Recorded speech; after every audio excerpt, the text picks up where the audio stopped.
Pollution होता है। लेकिन मैं दुबई में देख रहा था भारतीय बहुत सारे हैं और रात के 2 बजे तक, ढाई बजे तक मैं सड़कों पे था और पूरा दुबई में ऐसा लग ही नहीं रहता कि मैं अपने देश में नहीं हूँ। भारतीय बहुत सारे लोग हैं, पूरे घरों पे सजाए हुए थे अपना और खूब पटाखे छोड़ रहे थे वो। तो एक बहुत बड़ा उत्सव है यहाँ पे दीपावली और लोग मनाते हैं। मैं आज ये वीडियो आपसे ख़ास तौर से इसलिए बनाना चाह रहा था, मैं फ़र्क देख रहा हूँ। मैं 1 हफ़्ते के टूर पे आया था दुबई में और मैं फ़र्क देखना चाहता था कि क्या फ़र्क है भारत में और दुबई में। तो कुछ मूल बातें हैं जो मैं आज आपसे शेयर करना चाहता हूँ। मैंने देखा कि मुझसे एक सवाल बहुत लोग पूछते थे, मतलब जो कट्टर हिंदुत्व की बात करते थे, उनसे मेरी बहस हो जाती थी तो वो मुझसे पूछा करते थे कि कोई भी ऐसा मुसलमान देश बताइए जहाँ पे हिंदू शांति से रहता हो। मैं उनको कई देशों के नाम बताने की कोशिश करता था लेकिन वो उसमें तर्क-वितर्क ढूँढ लिया करते थे। कहते थे जहाँ मुस्लिम माहौल है वहाँ हिंदू शांति से रह नहीं सकता। मैंने दुबई को सुन रखा था लेकिन मैं सुनी-सुनाई बातों पे यकीन नहीं कर रहा था, तो ये मेरा दुबई पहला विज़िट है। और मैंने दुबई को इन दिनों में पिछले कुछ समय में पिछले 72 घंटे में मैंने बहुत करीब से देखा दुबई को। क्या शानदार देश है और मैं कल्पना करता रहा कि कभी क्या भारत भी ऐसा हो सकता है? क्या हम कभी भी हिंदू-मुसलमान के झगड़ों से आगे जा सकते हैं? अब उन लोगों को मेरा जवाब है केवल सुनी-सुनाई बातों पे नहीं, बल्कि अपने अनुभव के आधार पर आप कहते हैं मुस्लिम बहुल इलाके में शांति नहीं रहती, तो आप दुबई आइए। मुस्लिम बहुल इलाका है और यहाँ पे आके लोगों से बात करिए। यहाँ में रहने वाले हिंदुओं से बात करिए। रहते यहाँ भारतीय हैं, पाकिस्तान के लोग हैं, बांग्लादेश के हैं और भारत के और पाकिस्तान के लोग बड़े प्यार से आपस में रहते हैं। मतलब कल मेरी चाँस की बात है 2-3 ड्राइवर थे, वो पाकिस्तानी थे। उन दोनों तीनों का कहना था कि हमारी जो आवाम है पाकिस्तान की, वो भी हिंदुस्तानियों को बहुत प्यार करती है। ये नेता हैं, ये नेता एक-दूसरे के लिए इतनी नफ़रत बोते रहते हैं, क्योंकि अगर इनकी नफ़रत नहीं होगी तो इनका कारोबार नहीं चलेगा। और मैंने पर्सनली देखा दुबई में कि एक मुस्लिम बाहुल इलाका वाला देश कितनी तरक्की कर सकता है। छोटी-छोटी मैं घटनाएँ बता दूँ आपको। आप कहीं जा रहे हैं, गाड़ी के बोनट पे आपने अपना पर्स रख दिया, मोबाइल रख दिया, भूल गए आप, कहीं चले गए। आप 2 घंटे बाद लौट के भी आएँगे तो आपका पर्स और आपका मोबाइल वहीं रखा मिलेगा। किसी की हिम्मत नहीं है कि वो उसको छू ले। ना महिलाएँ यहाँ पे रात के 3 बजे, 4 बजे अमित शाह जी वाला डायलॉग नहीं है कि महिलाएँ 12 बजे ज्वेलरी पहन के निकल सकती हैं। हाँ, अब इतना बढ़िया सुरक्षा हो गई है यूपी में और महिला 12 बजे रात को छोड़ो, दिन में उठा के ले जाते हैं यूपी में और रेप हो जाते हैं। ऐसी यानी कितनी घटनाएँ आती रहती हैं। यहाँ पे एक सोच है कि विकास करना है देश का, विकास की सोच है। यहाँ पे ये सोच नहीं है कि किसी के घर में हरा झंडा लगा हुआ है तो चढ़ो, उतरो और भगवा फहरा दो। कहीं भगवा फहरा रहा है उसको गोली मार दो। ये सब जो नफ़रत की चिंटुओं की जो फ़ौज भारत में खड़ी कर दी गई है वो दुबई में कहीं नहीं है। अब आप सोचिए आप अपने बच्चों को कैसा भविष्य देना चाहते हैं?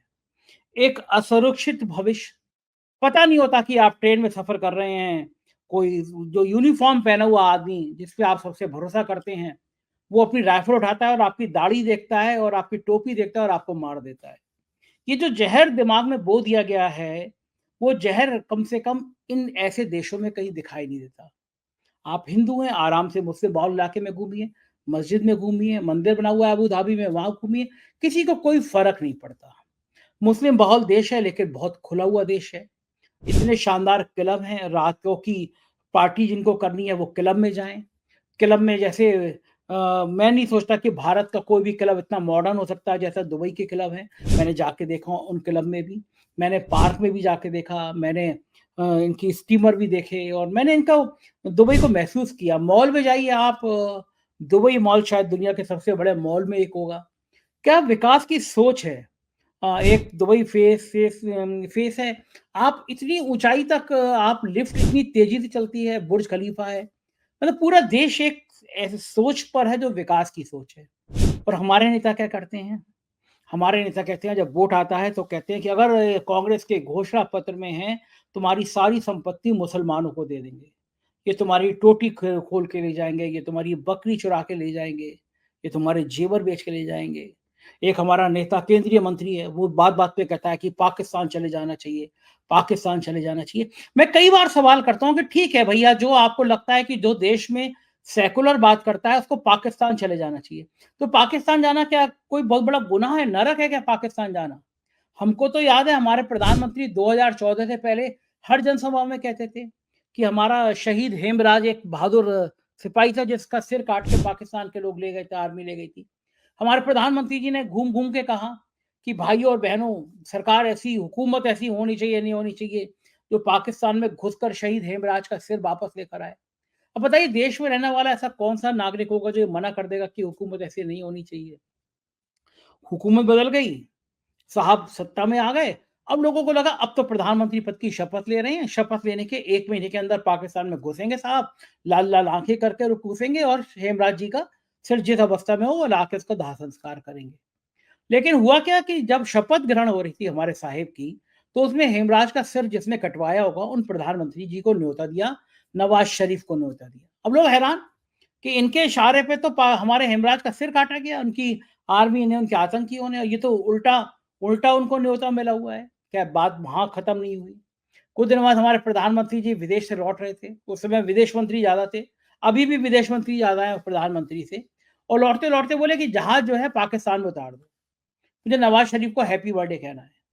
अब लोगों ने, भक्तों ने कहा देखो ये होती है कूटनीति, क्या प्रधानमंत्री है, हमारा पाकिस्तान में जाके बर्थडे कह रहा है, संबंध अच्छे होंगे। अचानक उतार दिया, लोगों ने कहा अचानक उतार दिया, लेकिन जब जहाज से गिफ्ट उतरे बर्थडे के तो पता चला कि ये तो प्लान था कि हमें गिफ्ट करना है, उनकी अम्मी को बधाई दी, अच्छी बात है, किसी की माँ को बधाई देनी चाहिए। लेकिन पाकिस्तान ने उसके बाद हमें क्या दिया? पाकिस्तान ने उसके बाद में कई सारी दिल को लगने वाली घटनाएँ दी। तब गिरिराज किशोर ने कभी नहीं कहा, पूछा कि हमारे प्रधानमंत्री जी पाकिस्तान क्यों चले गए? क्यों आखिर इतना लाड़ आ गया? पाकिस्तान की एजेंसी को पुलवामा अटैक के बाद में कहाँ-कहाँ जाँच करने के लिए, उड़ी के हमले के बाद में कहाँ-कहाँ जाँच के लिए बुला नहीं लिया गया। और अभी पिछले दिनों हमारे विदेश मंत्री पाकिस्तान गए। उनके चश्मे के ऊपर हमारी गोदी मीडिया लहू-लुहान हो रही थी। क्या क्या लाल हो रही थी, क्या चश्मा है, चश्मे का एंगल देखिए, पाकिस्तान चश्मे से डर गया। ऐसी-ऐसी खबरें गोदी मीडिया चला रही थी। अब गिरिराज जी से पूछो, ये जो किसी भी मीटिंग में भाग लेने गए, अगर आपको पाकिस्तान इतना बुरा लगता है तो आप मना कर देते, उस मीटिंग को अगर वहाँ रखी जाएगी तो हम नहीं जाएँगे, लेकिन कुछ नहीं किया गया। ये फ़र्क है। तो मैं दुबई की बात कर रहा था कि दुबई में इतना खुलापन, कहीं कट्टरता नहीं। आप अपने धर्म का, जो धर्म का आचरण करना चाहते हैं वो करिए। लेकिन यहाँ के शासक का कोई ऐसा अनुशासन नहीं है जो आपको सड़कों पे दिखाई देता हो। लेकिन ये बात तय है कि अगर आपने यहाँ पे कुछ अनुशासन तोड़ने की कोशिश करी, तो फिर उसके बाद आप दुबई रह नहीं पाएँगे। कहाँ-कहाँ कैमरे लगे हैं आपको नहीं पता। पूरे दुबई में कैमरे का जाल बिछा है। कल हम सफारी करने गए, रेत में डेज़र्ट सफारी करने गए, तो ड्राइवर बता रहा था कि आपको आइडिया भी नहीं लगेगा कि आपके कैमरे कहाँ का लगे हुए हैं। आपने 100 की स्पीड लगी है, 100 की स्पीड पे चलाइए, 120 की स्पीड है, 120 पे चलाइए। सब कुछ सेल्फ कंट्रोल, कहीं कुछ दिख नहीं रहा है, लेकिन पूरा दुबई एक कंट्रोल में लगा नज़र आ रहा है। तो हमारा भारत क्यों नहीं हो सकता?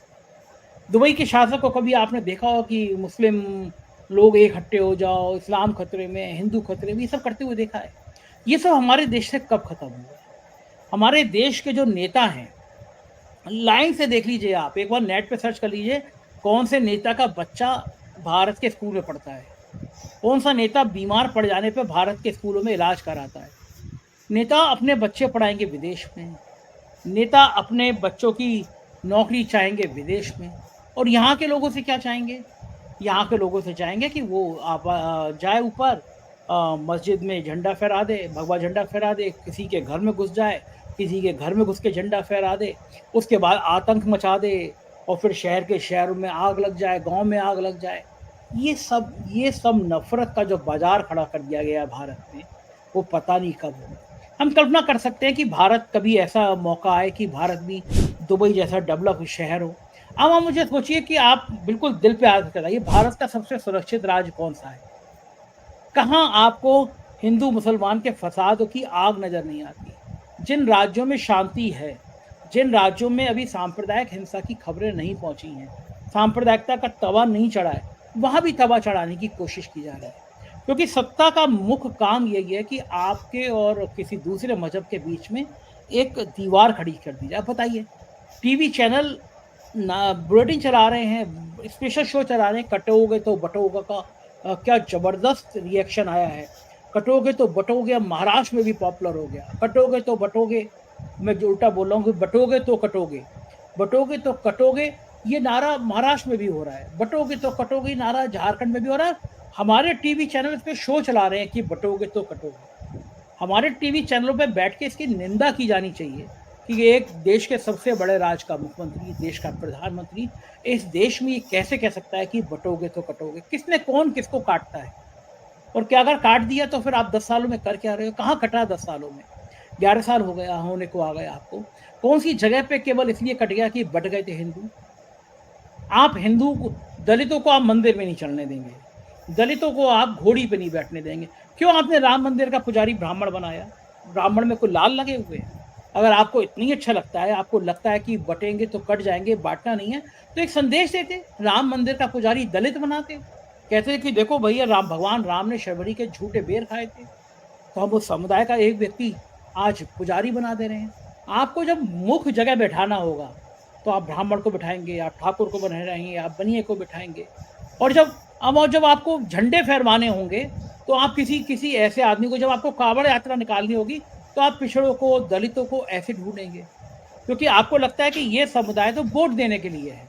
इस समुदाय से आप ये अपेक्षा नहीं करते कि वो समुदाय भागीदारी चाहेगा। तो अब आप अगर पिछड़ों और दलितों में एकता बन गई है, तो आप ये नारा देना चाहते हैं कि बँटोगे तो कटोगे, क्योंकि इस नारे से आपकी दुकान चल जाएगी ऐसी आपको आशा है।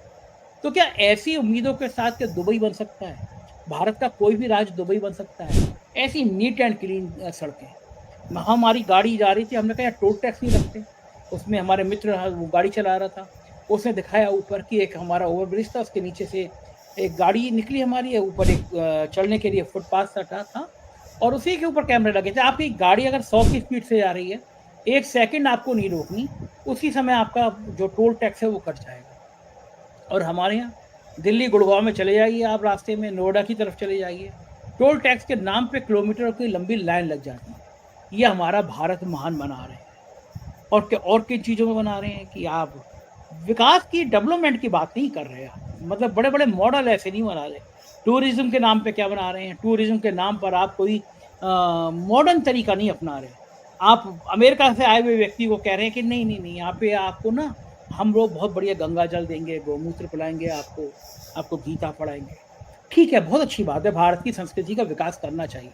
लेकिन आपके यहाँ से जो अमेरिका से टूरिस्ट आया है, वो सिर्फ़ आपके लिए गौमूत्र पीने और गंगा जल पीने और गीता लेने आया है। आपने उसके लिए घूमने-फिरने के लिए आगरा जैसा शहर आप जाके देखिए, गंदगी की क्या भरमार है। ट्रेनें देखिए, और ट्रेन में सफ़र करना, यातना करना है। बुलेट ट्रेन क्या भारत की जनता की आपूर्ति कर सकती है? पूरे अभी पिछले दिनों फ़ोटो आए दीपावली पे, कैसे लटके हुए लोग थे। छठ पूजा आ रही है, एक के बाद एक लोग आएँगे। मेरे कहने का मतलब ये है कि ये जो हाल कर दिया है मुल्क का, इस हाल का मुझे नहीं लगता कभी कि हम भारत की कोई नेता, कोई बड़ा शख्स सोचेगा कि हमें दुबई जैसा बनना है। और मुझे लगता है आप लोगों में से बहुत लोग भी चाहेंगे जब घूमने जाएँगे, कहीं बाहर जाएँगे, कल्पना करेंगे, सोचिए कि ये आपकी कारण, आपकी जो दिमाग में ज़हर भरा है उसके कारण भारत दुबई नहीं बन पा रहा। मना करिए ना इन लोगों को, इन लोगों के हिन इन जो ये कहेंगे बँटोगे तो कटेंगे, उनको मुँह तोड़ जवाब दीजिए कि हम कोई नहीं बँट रहे। हम लोग, अगर कोई पिछड़ा है, कोई दलित है, तो बँट नहीं रहे। आप हम गर्व से कहो हम हिंदू हैं, और हिंदू हैं तो किसी के घर पे झंडा फहरा देंगे, कम से कम मैं उस तरह का हिंदू नहीं। मैं कभी उस व्यक्ति को समर्थन नहीं कर सकता जो किसी के व्यक्ति के घर में जाकर उसका झंडा फहराए। मैं कभी उस तरह का हिंदू कदापि नहीं हो सकता जो किसी धर्म स्थल के बाहर खड़े होके दूसरे धर्म को गाली बके, गंदी-गंदी बातें कहे। अपना सारा शक्ति उस धर्म के लोगों को लज्जित करने में, शर्मिंदा करने में लगाए। मुझे नहीं पता कि आप किस तरह के हिंदू हैं और किस तरह की मानसिकता को पसंद करते हैं, लेकिन आप इस तरह के हिंदू बनने की कोशिश करिए। मेरा विनम्र सुझाव है कि जो प्यार से रहना जानता हो, वो जो बँटोगे तो कटोगे के नारे का विरोध करना जानता हो, कहे कि ये हिंसा की बातें बंद करिए। आपके नेता जो है इलाज कराने विदेश जाते हैं, आपके बच्चे विदेश में पढ़ते हैं, नौकरी करते हैं, पहले हिंदुस्तान में लाइए। इनको कुछ दिन काँवड़ यात्रा पे भेजिए। इनको कहीं चाहिए कि आपके नेताओं के बच्चे मस्जिद के बाहर खड़े होकर नारे लगाएँ, जैसे अब गरीब का बच्चा लगाता है, किसी के घर में चल के उसका झंडा उतारें। ये नेताओं के बच्चों को करना चाहिए। लंदन, अमेरिका से आएँ बढ़िया सी नौकरी से, और यहाँ पे मस्जिद के बाहर नारे लगाएँ। तब आपको समझ में आएगा कि ये नेता केवल आपसे बोलते हैं, इनके बच्चे आराम से रहते हैं, आपको मूर्ख बनाते हैं। आपको पागल बनाते हैं, आपके दिमाग में हिंसा भरते हैं। तो दिवाली पर संकल्प लीजिए कि ऐसे हिंसक लोगों को जवाब देना है आपको, प्यार से रहना है। मैं दुबई के कुछ वी जगह के वीडियो आपको और बढ़ा के भेजूँगा, बने रहिएगा, जॉइन करिएगा, सब्सक्राइब करिएगा। शुक्रिया, थैंक यू।